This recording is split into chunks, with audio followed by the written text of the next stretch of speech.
Good morning, everyone. Welcome to the UU Church of Berkeley.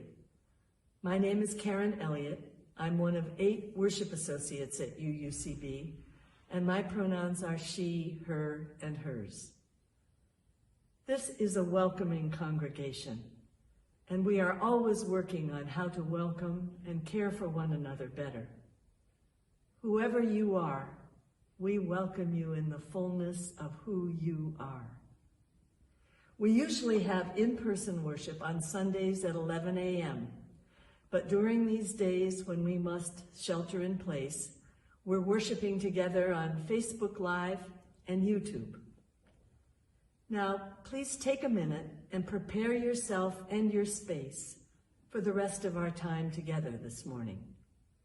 Go grab a candle and a way to light it so that you can join in the chalice lighting at home. We also hope you'll participate in the service by typing in the comments section when we invite you to do so. We continue to work with staff and volunteers to improve the technical aspects of our virtual service. If, however, you experience technological difficulties during the live stream of this service, please message the UUCB Facebook page, and one of us will do our best to help you. None of us is a professional video producer or internet expert, and sometimes problems crop up with technology that we cannot control.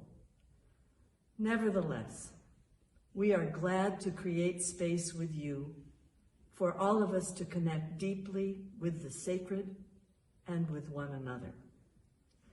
In today's service, we will be exploring the theme, Facing the Unknown. Now, please join in singing our opening song, number 131, Love Will Guide Us. Lyrics will appear on the screen.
Now, whether you are lighting a candle or just the chalice of your heart, let us kindle our flames with the words of Andrew C. Kennedy.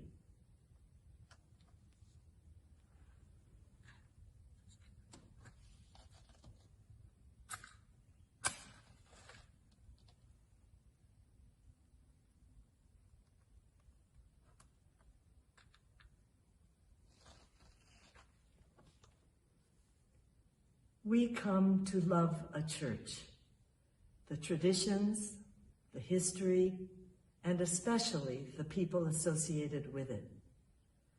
And through these people, young and old, known and unknown, we reach out, both backward into history and forward into the future, to link together the generations in this imperfect but blessed community of memory and hope. I now invite you to share where you are by writing in the comments, I carry the flame in whatever town or city you're joining us from.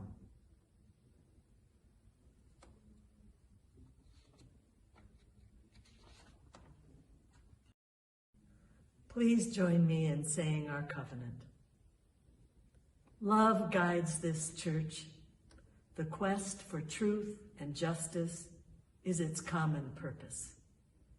To give thanks, listen deeply, speak with care, honor our differences, and seek and grant forgiveness. These things we covenant with one another.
Good morning, good morning.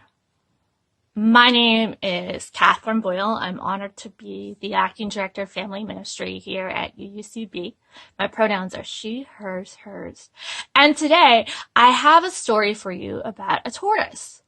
And it's not the tortoise and the hare. No, this story starts out with a tortoise who lived on a boat. He lived in the sea.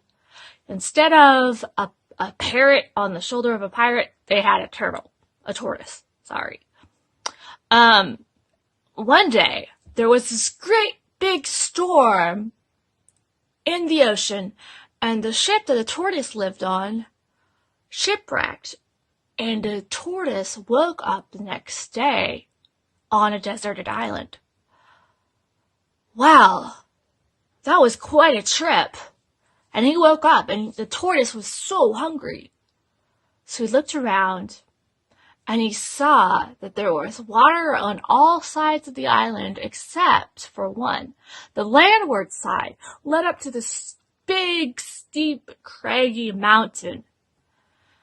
And the tortoise, he heard his tummy rumbling. And he said, I gotta get some food, something more than sand. Maybe beyond that mountain, there's food.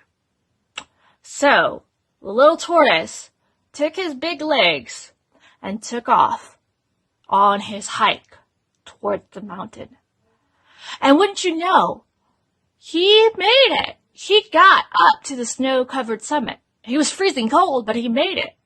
Remember the tortoise and the hare? Yeah, keeps working, keeps going. He had managed to make just a small pathway leading down to the other side of the mountain. But when he saw this pathway, he also saw something else.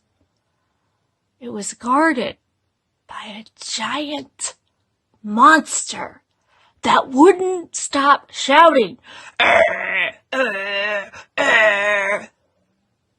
Oh, goodness.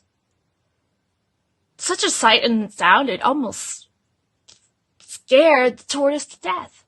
And all he wanted to do was hide his little head inside the shell and stay there. But he also heard his tummy growl. And he also noticed that all the other animals in the area were scared of the monster too. even the big mountain lion stood there, froze in fright.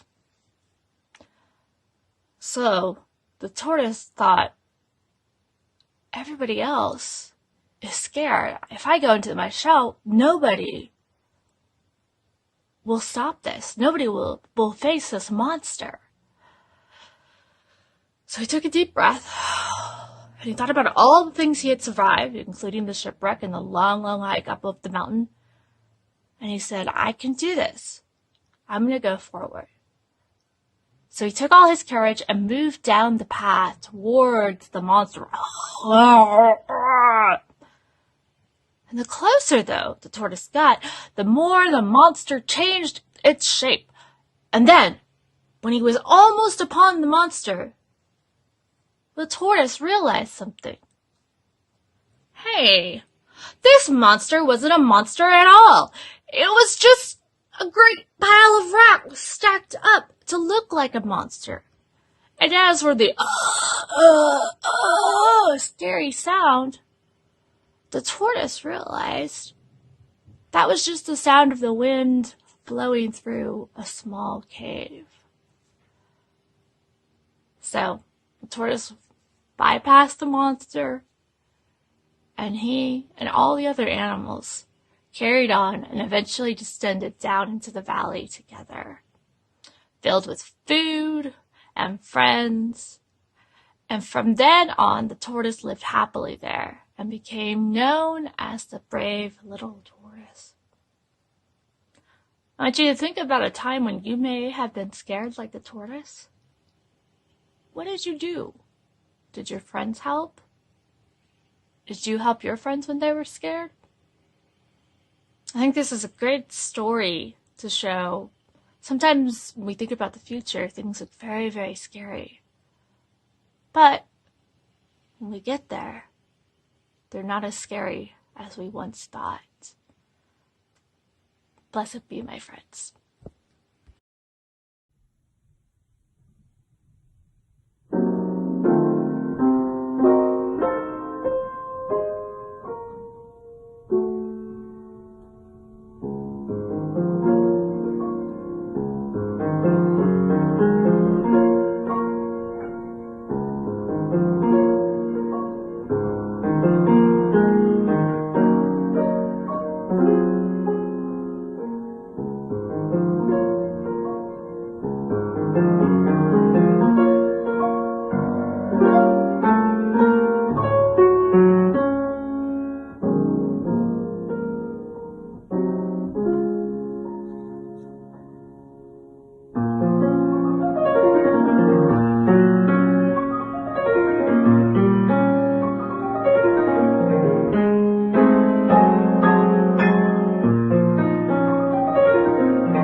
Please join me in a moment of silence to begin our time of prayer and reflection.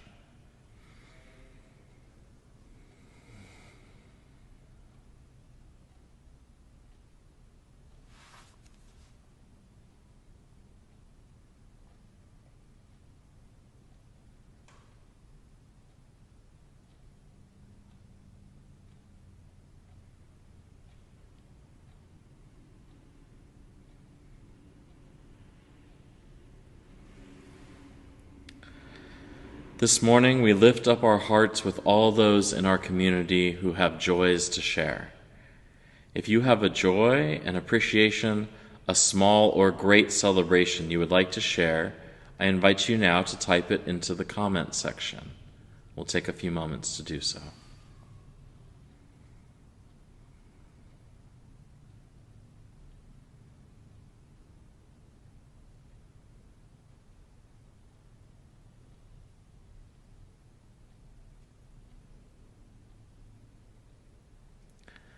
We rejoice with all those who have shared. We know that there are those in our community in sadness, who are grieving, who have suffered or are in need. If you have a sorrow or other burden that we can hold with you, please share it in the comments now.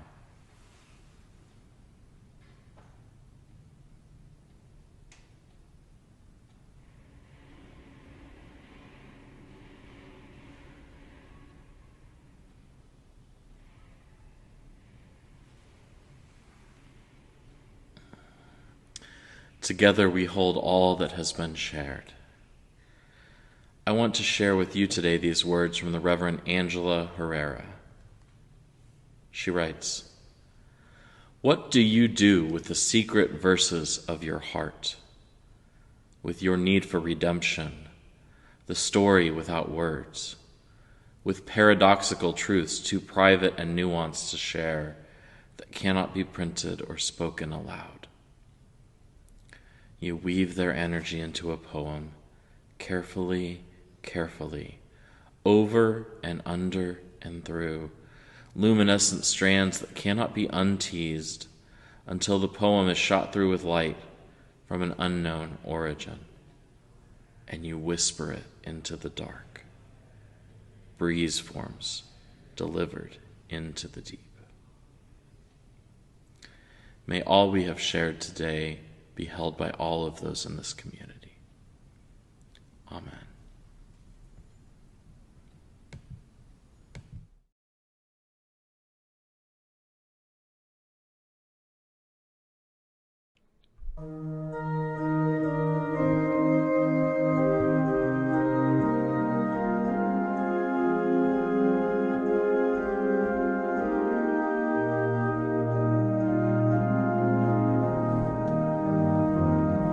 We would be one, as now we join in singing our hymn of love, to pledge ourselves anew to that high cause of greater understanding of who we are and what in us is true. We would be one in living for each other, to show to all a new community. We would be one in building for tomorrow, a nobler world than we have known today. We would be one in searching for that meaning which binds our hearts and points us on our way. As one we pledge ourselves to greater service, with love and justice strive to make us free.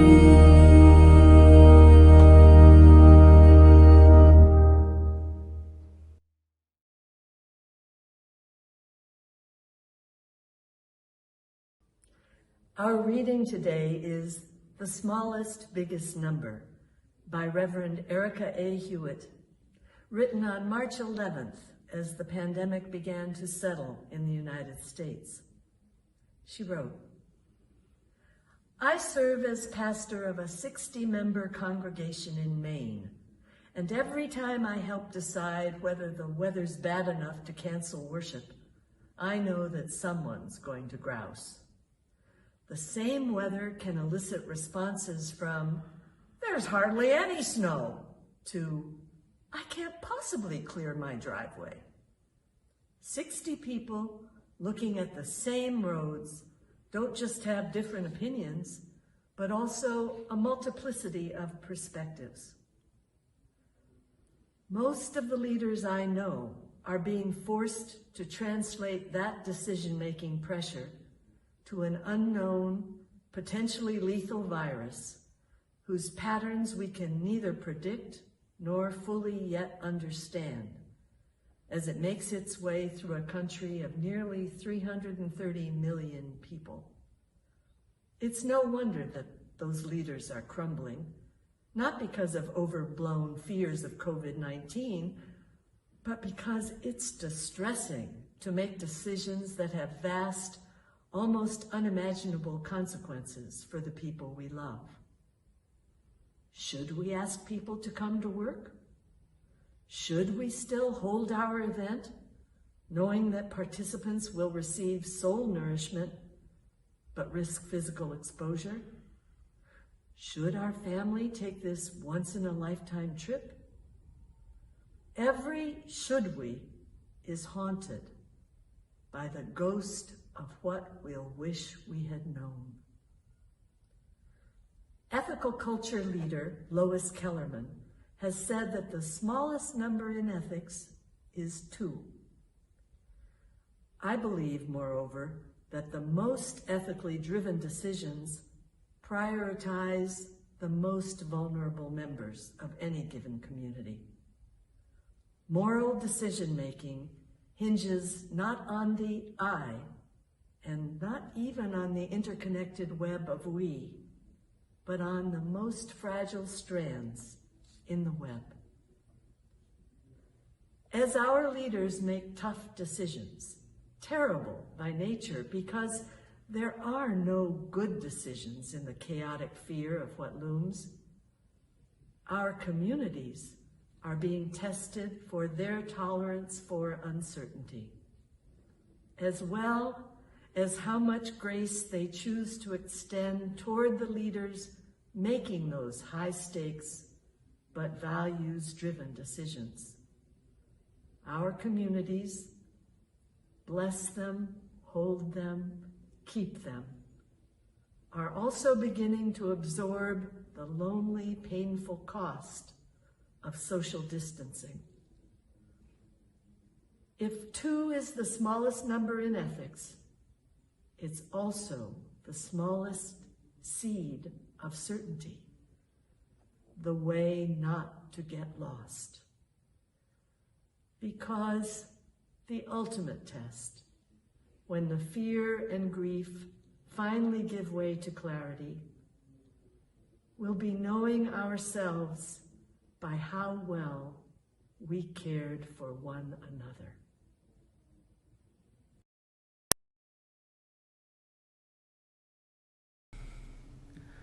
More than 2 millennia ago, the philosopher Heraclitus said that change is the only constant in life.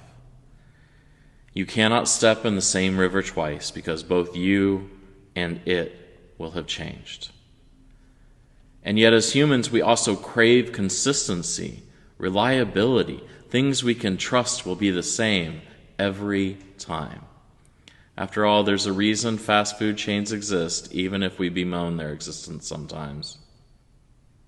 We are forever struggling to make sense of the ground changing underneath us, just as we finally get used to how things are. While Heraclitus' maxim is very old wisdom, our world and lives seem to be bearing it out in new ways every day. For about 2 months now, I've been reflecting and saying so to just about everyone, that I could not have imagined how swiftly and dramatically our lives would change because of this pandemic. I have not touched a human being outside my family in some 2 months. I don't anticipate doing so for some time to come. I've become all too familiar with the inside of our house. Many things that a lot of us were skeptical about doing online suddenly seem just normal. Zoom meetings, anyone? Many things, though, are uncertain. Change is constant. But because there is uncertainty about many things doesn't mean we can't or shouldn't look ahead. Just the opposite, we must. It also doesn't mean that everything is uncertain. So here then are some things I know. We will not be going back to the way things used to be. The question is not when will things return to normal, because they won't, but rather what will the new normal look like, whether it's months, perhaps years from now? How will that be different from what we knew before? What choices will we have to make, and what will we be able to make about the new world forming in coming months and years? I know this too. This congregation is on more solid ground than many. It has significant resources both already in the congregation and available to our members and friends. I know this. Change has happened, is happening, and will continue to happen. The Unitarian Universalist Association, of which we are one of the member congregations, recommended this week that congregations start preparing for a full year from now without in-person gatherings. At least large gatherings like worship or choir practice or other such events. Now that may turn out to be necessary, it may not, but it is a wise and considered recommendation to plan as if that will be our reality and adjust as new information comes forth. Though the particulars are new this time around, none of this is as unprecedented as we would like to think. During the Spanish flu pandemic 100 years ago, the economies shut down, churches and schools didn't meet for weeks and months, and they started meeting again too soon and regretted that decision. Sound familiar? This constant refrain, things change, and also the past is echoed again and again. You may not step in the same river twice, it's true, but you can learn a lot about what it means to step in one river from having stepped in another. Religion has embodied this forever, the struggle between innovation on the one hand and tradition on the other. The Unitarian Theodore Parker characterized this once as the transient and the permanent. He said, speaking of his own Unitarian Christianity, that there were many things about religion that are transient. They come and go, they change. Many of them are little more than fads. But there is also an unchanging underlying truth, or we might say values, perhaps, that do not change. In today's congregational meeting after worship, which I invite you to attend, there will be uncertainty. The budget that our board and leaders have put together is a good one, in my opinion, but based on income and expenses, numbers that we can't be entirely certain of right now. We don't know when a vaccine might be available. Will safe, responsible in-person gatherings be possible, and if so, when? In the fall? A year from now? Will the renters we depend upon for some of our church's income be able to keep paying, and if so, how much? It is my feeling, which I told the board, that this budget and other decisions will need to be revisited perhaps every few months as long as this is going on. Our job is not to keep things from changing. That's impossible. It's not even to think that we can change the future in exactly the ways we want. But our job is to do this, to be faithful, to seek justice, to do the next right thing as often and much as we can.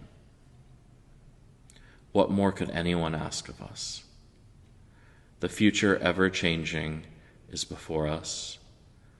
We must go forward into it, bravely, justly, humbly, and knowing that none of us is ever truly alone. May it be so.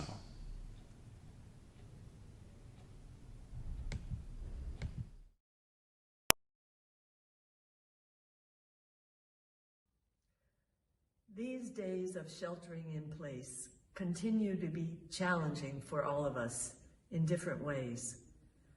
We hope you have felt the care and support of this community. And if you're joining us for the first time today, we hope you'll soon come to know what a caring community this is. We also hope those experiencing financial strain right now will reach out to the ministers who can provide assistance from the minister's discretionary fund. For those of you who have the privilege of enough right now, UUCB needs your gifts now more than ever. Our board and staff are exploring many options to help maintain funding for the programs and ministries we love. But it is going to take all of us digging deep in whatever way we can to support this congregation through the pandemic. We hope you will continue to practice generosity, especially with our Good Neighbor organizations. This month, we're sharing half of our offerings with Crisis Support Services of Alameda County to support the good work they do in the wider community. Crisis Support Services of Alameda County provides a welcoming and safe environment for people in crisis and people suffering from chronic mental illness. Their approach is rooted in the belief that healing is possible through collaboration with clients at every stage of service. Whether you can make an offering today of $1 or $1,000 or something in between, all offerings are given and received with gratitude. More details on how to give electronically will appear on your screen as our offertory begins. Thank you.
Please join me in dedicating our offering to the mission of this congregation.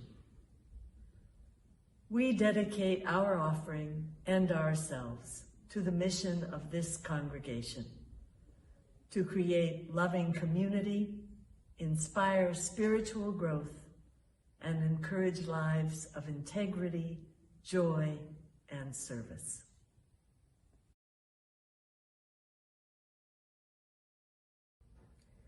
It has been good to be together today, even in this virtual format. As we prepare to leave our worship, here are two important announcements. First, we very much hope all members of the church will participate in our May congregational meeting right after worship service today. Thanks to talented tech volunteers in our congregation, we will meet together virtually on Zoom. The most important piece of business is a review of the budget that our Board of Trustees has approved for the coming fiscal year, a copy of which has been mailed to you either by email or snail mail. We'll have the opportunity to ask questions of our Executive Director, Tess Oriva, and our Treasurer, Larry Nagel. To attend today, please go to uucb.org after the service and click on the link provided there. We also warmly invite you to participate in summer chalice circles at UUCB. The groups will meet via Zoom this summer from June 15th to August 15th. There are many options for times. Each chalice circle becomes a small personal community of listening and caring. If you're interested, contact Natalie Campbell, the Summer Chalice Circle Coordinator. Check out the week ahead on our website for details. Now, let us sing our closing song, As Tranquil Streams. Lyrics will appear on your screen.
Friends, we are called to face the unknown, to venture boldly out into it, and to create the future we wish to live in. In the words of my colleague, the Reverend Antonio Bel Delgado, may we find the courage to revel in the experience of the mystery. May we approach the unknown with excitement, even if we can only muster a tiny bit. May we celebrate the curiosity that leads to searching. May we meet ourselves along the way and love us unapologetically. Our worship has ended and our service begins.